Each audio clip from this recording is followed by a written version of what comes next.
இன்றைக்கி நம்ம பார்க்க போகிற சமையல் என்னென்னு பார்த்தீங்கன்னா, சின்ன வெங்காயம் பச்சை மிளகா போட்ட ஒரு புளி மண்டி எப்படி செய்யலாங்கிறத பார்க்கலாம். தயிர் சாதத்துக்குலாம் அந்த பச்சை மிளகா வெங்காயத்தோடு தொட்டு சாப்பிட்றதுக்கு அருமையாக இருக்கும். சாதத்துலேயும் போட்டு பரட்டி சாப்பிட்லாம். ஸோ வாங்க இந்த அருமையான பச்சை மிளகா வெங்காய மண்டி எப்படி செய்யலாங்கிறத பார்க்கலாம். இப்போ ஒரு பேன் எடுத்துக்கலாம். இதில் வந்து நல்லெண்ணெய் வந்து சேர்த்துக்கலாம். இதுக்கு வந்து நல்லெண்ணெயில் செஞ்சிங்கன்னா தான் நல்லாயிருக்கும். அதனால் தாராளமாக நல்லெண்ணெய் விட்டுக்கலாம். எண்ணெய் சூடானதும் ஒரு டீஸ்பூன் போல் கடுகு சேர்த்துக்கலாம். அதே போல் ஒரு டீஸ்பூன் போல் வெந்தயம் சேர்த்துக்கலாம்.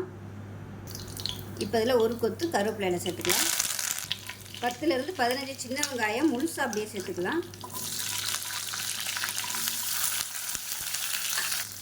இப்போ வெங்காயம் ஓரளவுக்கு நல்லா வதங்கிருச்சு. இது வந்து காரத்துக்கு பச்சை மிளகாய் மட்டும்தான். நான் வந்து ஒரு 25 பச்சை மிளகாய் எடுத்திருக்கேன். 2ஆக கீறிட்டு சேர்த்துக்கோங்க. முழுசாக அப்படியே சேர்த்தோம்னா வெடிக்கும். அதனால் இந்த மாதிரி 2ஆக கீறிட்டு அப்படியே சேர்த்துக்கோங்க.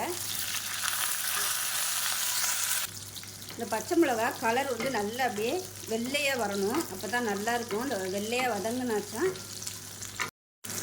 இந்த பச்சை மிளகா கலர் மாறி வரணும். அப்போ தான் உங்களுக்கு அந்த ஃப்ளேவர் வந்து நல்லா கிடைக்கும். அது வதங்கி வரையில் நல்ல ஒரு ஃப்ளேவர் கிடைக்கும். இது நல்லா வதங்கட்டும் பச்சை மிளகா. இப்போ நல்லா வதங்கிட்டு இருக்கு. இந்த ஸ்டேஜில் ஒரு கப் அளவுக்கு அரிசி கலந்து தண்ணி சேர்த்துக்கலாம். இதுதான் இந்த மண்டிக்கு வந்து நல்ல ஒரு டேஸ்ட்டு கொடுக்குறது. அதனால் கண்டிப்பாக அரிசி கலஞ்ச தண்ணி நல்லா சேர்த்துக்கோங்க. அந்த தண்ணியில் வந்து பச்சை மிளகாய் வேகும்போது தான் உங்களுக்கு அந்த காரம் வந்து அதிகமாக தெரியாது, வயிற்றுக்கு ஒன்றும் பண்ணாது. அதுக்காக தான் அந்த கழனி தண்ணி வந்து ஊற்றுறது. இப்போ இதில் வந்து புளி தண்ணியை நம்ம சேர்த்துக்கலாம்.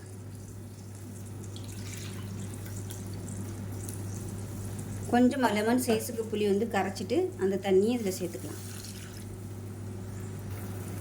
இப்போ இதில் 1/4 டீஸ்பூன் போல் மஞ்சள்தூள் சேர்த்துக்கலாம். அதே சமயம் கொஞ்சமாக உப்பு சேர்த்துக்கலாம். வத்தி வந்ததுக்கப்புறமா உப்பு கொஞ்சம் சேர்த்துக்கலாம். 1/4 டீஸ்பூன் போல் உப்பு சேர்க்குறேன். இது வந்து நல்லா வத்தி கெட்டியாக வரும்.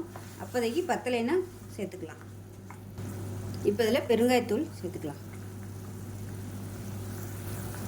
இப்போ இதில் ஒரு 1/2 டீஸ்பூன் போல் மிளகாத்தூள் சேர்த்துக்கலாம். மிளகாத்தூள் வந்து சில பேர் சேர்ப்பாங்க, சில பேர் சேர்க்க மாட்டாங்க.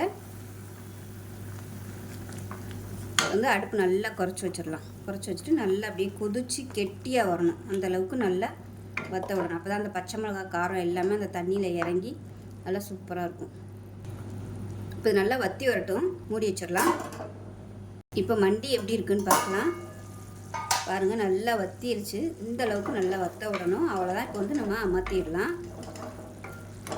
அவ்வளோதான், சூப்பராக இருக்கும். தயிர் சாதத்துக்கெலாம் இந்த மிளகாயோட தொட்டு சாப்பிட்றதுக்கு அவ்வளோ அருமையாக இருக்கும். கஞ்சிக்கும் தொட்டு சாப்பிட்லாம். இதை வந்து சாதத்துலேயும் போட்டு அப்படியே பரட்டி சாப்பிட்டோம்னா அப்படி இருக்கும். ஸோ இதே மாதிரியே செஞ்சு பாருங்கள். செஞ்சு பார்த்துட்டு எப்படி இருந்துச்சுங்கிறத சொல்லுங்கள். வீடியோ பிடிச்சிச்சின்னா லைக் பண்ணுங்கள், கமெண்ட் பண்ணுங்கள், சேனலை சப்ஸ்கிரைப் பண்ணுங்கள், பக்கத்தில் ஒரு பெல் பட்டனை ப்ரெஸ் பண்ணுங்கள். நன்றி.